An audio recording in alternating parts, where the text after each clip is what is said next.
બે દાયકાથી વધુ સમયની પાટનગર ગાંધીનગરના રહીશોની રાહનો આખરે આજે આવશે અંત। પ્રધાનમંત્રી ગાંધીનગર અમદાવાદને જોડતી મેટ્રો રેલ સેવાનો આજે પ્રારંભ કરાવશે। ગાંધીનગરના સેક્ટર 1ના સ્ટેશનથી પીએમ લીલી ઝંડી આપશે। પીએમ મોદી ખુદ મેટ્રો ટ્રેનમાં બેસી ગિફ્ટ સિટી સુધી સવારી કરશે। મેટ્રો રેલ પ્રોજેક્ટ ફેઝ 2ના પ્રારંભિક તબક્કામાં મેટ્રો રેલના 8 સ્ટેશન અને 20.8 કિલોમીટર લાંબા કોરિડોરનું લોકાર્પણ કરશે। આ મેટ્રો ટ્રેન ગાંધીનગરના સેક્ટર 1થી અમદાવાદના મોટેરા સુધી હાલ પૂરતી દોડશે, જ્યારે બાકીનો ભાગ જૂન 2025 સુધીમાં કાર્યરત થઈ જશે। મેટ્રો રેલ શરૂ થતાં ગાંધીનગરથી અમદાવાદ આવતા લોકોને ટ્રાફિકની ઝંઝટમાંથી મુક્તિ મળશે। અમદાવાદ સુધી પહોંચવા માટે મેટ્રો રેલ આશીર્વાદ સમાન સાબિત થશે।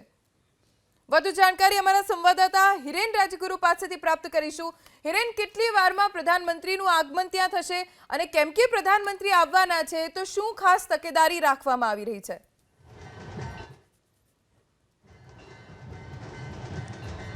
જો લગભગ 30 મિનિટનો સમય છે। 30 મિનિટ પછી એટલે કે 1:30 વાગ્યાનો સમય તેમના પ્રધાનમંત્રીના શેડ્યુલની અંદર નક્કી કરવામાં આવ્યો છે, ત્યારે 1:30 વાગે પ્રધાનમંત્રી નરેન્દ્ર મોદી ગાંધીનગરના સેક્ટર 1 મેટ્રો રેલવે સ્ટેશને પહોંચશે। આપને દ્રશ્યો બતાવવાનો પ્રયાસ કરી રહ્યા છે મારા સહયોગી કરણ પ્રજાપતિ। આ જે દ્રશ્ય આપ જોઈ રહ્યા છો એ સેક્ટર 1 મેટ્રો રેલવે સ્ટેશનના દ્રશ્યો છે કે જ્યાં પ્રધાનમંત્રી નરેન્દ્ર મોદી 1.5 કલાકે પહોંચે તે પ્રકારેની માહિતી છે, અને અહીંયા લોકો પણ અત્યારથી પહોંચ્યા છે પ્રધાનમંત્રી નરેન્દ્ર મોદીનું અભિવાદન કરવા માટે।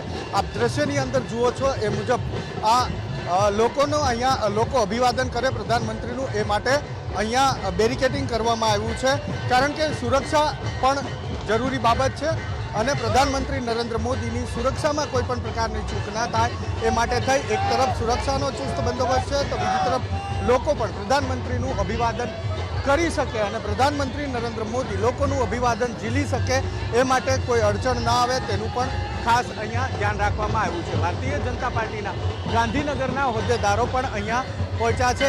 પૂર્વ મેયર છે હિતેશ મકવાણા, તે પણ અહીંયા પહોંચ્યા છે। તેમની સાથે વાત કરી અને જાણવાનો પ્રયાસ કરીશું કે પ્રધાનમંત્રી મેટ્રો ટ્રેનની અંદર જે મુસાફરી કરવાના છે તો એમાં સંગઠનમાંથી અથવા તો ચૂંટાયેલા સભ્યોમાંથી કોણ કોણ હશે, અન્ય લોકો કોણ કોણ હશે?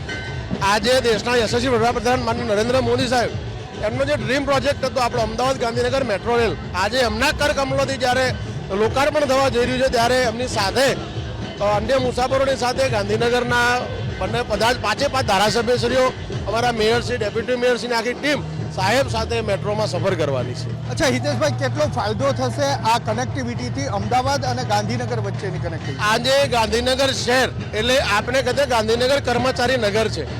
આખા ગુજરાતમાંથી મોસ્ટલી અમદાવાદથી કર્મચારીઓ ખૂબ મોટા પ્રમાણમાં અપડાઉન કરતા હોય છે, ત્યારે આ મેટ્રોની બહુ જ સારો લાભ કર્મચારીઓનો થશે। અમદાવાદ ગાંધીનગર દિલ્હી અપડાઉન વાળાનો એનો લાભ મળશે અને એના સિવાય જે ટ્રાફિકની સમસ્યા નાની મોટી જે ઊભી થાય છે એમાં આપણને રાહત મળશે। તો સૌથી મોટો ફાયદો કર્મચારીઓને થશે। અહીંયા જે અન્ય લોકો છે તેમની સાથે વાત કરવાનો પ્રયાસ કરીશું અને જાણવાનો પ્રયાસ કરીશું। પ્રધાનમંત્રી આવે છે અને મેટ્રો રેલ સેવા બે શહેરો વચ્ચે શરૂ થાય છે, કેટલો ફાયદો માનો છો? ઘણો બધો ફાયદો થશે, પબ્લિકને બહુ સરસ લાભ લેશે, બધા ખુશ જ છે આનાથી। અચ્છા, આવતીકાલે પ્રધાનમંત્રીનો જન્મદિવસ છે, પરંતુ પોતાના જન્મદિવસે ગાંધીનગરને મોટી ભેટ આપી રહ્યા છે પ્રધાનમંત્રી। હા, ગાંધીનગર ખૂબ જ ખુશ છે કે મેટ્રો ટ્રેન બનશે ત્યાં તે ગાંધીનગરની સુવિધામાં વધારો થશે। જે અવર જવર કરવાની છે એન્ડ ટાઈમ પણ છે પબ્લિકનો, એટલે ગાંધીનગર વાસીઓ ખૂબ ખૂબ આભાર માને છે મોદી સાહેબનો કે તેમણે સૌ ગાંધીનગર વાસીઓને ખૂબ જ મોટી મેટ્રો રેલની આપણે સૌને ભેટ આપી છે। લોકો પણ અહીંયા એકત્રિત થઈ રહ્યા છે। જે સર્કલ છે જસ્ટિસ સર્કલ, જે સેક્ટર 1 મેટ્રો રેલવે સ્ટેશનની નીચે આવેલું આ સર્કલ છે, એ સર્કલની ચારે તરફ લોકો અહીંયા જોવા મળી રહ્યા છે। પ્રધાનમંત્રી નરેન્દ્ર મોદીનું અભિવાદન કરવા માટે ગાંધીનગરના અલગ અલગ વિસ્તારમાંથી આ લોકો અહીંયા એકત્રિત થયા છે। એક તરફ પ્રધાનમંત્રીની સુરક્ષા છે, સુરક્ષાને લઈ અને ચાપતો પોલીસ બંદોબસ્ત છે, એસપીજી છે, એનએસજી કમાન્ડો છે, 3 એજન્સી દ્વારા સુરક્ષાના બંદોબસ્તની જવાબદારી નિભાવવામાં આવી રહી છે। અને બીજી તરફ અહીંયા જે લોકો આવે છે એ લોકો પણ અભિવાદન કરી શકે પ્રધાનમંત્રીનું, એ માટે થઈ અને વ્યવસ્થા પણ કરવામાં આવી છે। ઢોલ નગાડા લઈ અને લોકો સ્વાગત કરવા માટે થઈ, અભિવાદન કરવા માટે થઈ અને અહીંયા પહોંચ્યા છે ત્યારે અહીંયા જે ભારતીય જનતા પાર્ટીના ગાંધીનગરના અધ્યક્ષ છે તેમની સાથે વાત કરીએ. રુચિરભાઈ, લોકોમાં કેટલો ઉત્સાહ છે અને આ ભેટ ગાંધીનગરને વર્ષો બાદ મળવા જઈ રહી? આપ જોઈ રહ્યા છો સાહેબના જન્મદિવસના આગલા દિવસે મોદી સાહેબે જે આપણું ગાંધીનગરનું સપનું હતું એ પૂર્ણ કર્યું છે. ગાંધીનગર અમદાવાદ ટ્વિન સિટીને જોડતો આ મેટ્રોનો પ્રોજેક્ટ છે એ આજે એનું ઉદ્ઘાટન થઈ રહ્યું છે અને નગરજનોમાં અને લોકોમાં ખૂબ જ ઉત્સાહ છે કે આજે ગાંધીનગરના આજ નજરાણું મળી રહ્યું છે અને નગરજનો વતી સૌ નરેન્દ્રભાઈ મોદી સાહેબનો આભાર માનીએ છીએ. તો રુચિર ભટ્ટ કે જે ગાંધીનગર ભાજપ શહેર પ્રમુખ છે તે પણ કહી રહ્યા છે કે લોકોમાં પણ અનેરો ઉત્સાહ અહીંયા જોવા મળી રહ્યો છે અને ઉત્સાહ પ્રદર્શિત થતો હોય એ પ્રકારના દ્રશ્યો પણ સામે આવ્યા છે. અલગ અલગ બેનર લઈ અને લોકો અહીંયા પહોંચ્યા છે. આપ દ્રશ્ય જુઓ છો એ પ્રમાણે નાના બાળકોથી લઈ યુવાનો અને વૃદ્ધ અવસ્થાના લોકો પણ અહીંયા પહોંચ્યા છે. એકમાત્ર કારણ એ છે કે પ્રધાનમંત્રી નરેન્દ્ર મોદીનું અભિવાદન તેમને કરવું છે અને પ્રધાનમંત્રી નરેન્દ્ર મોદીની એક ઝલક તેમને મેળવવી છે. એટલા માટે આ સ્કૂલના બાળકો છે, સ્કૂલના બાળકો પણ અહીંયા શુભેચ્છા પાઠવવા માટે થઈ અને અહીંયા પહોંચ્યા છે. બેટા, કઈ સ્કૂલમાંથી આવો?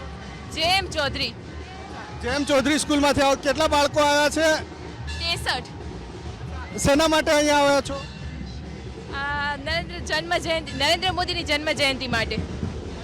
આવતીકાલે પ્રધાનમંત્રીનો જન્મદિવસ છે, એમને શુભેચ્છા પાઠવવા માટે થઈ અને આ સ્કૂલની બાળાઓ પણ અહીંયા મોટી સંખ્યામાં આવેલી જોવા મળી રહી છે. તો આ એ દ્રશ્યો છે.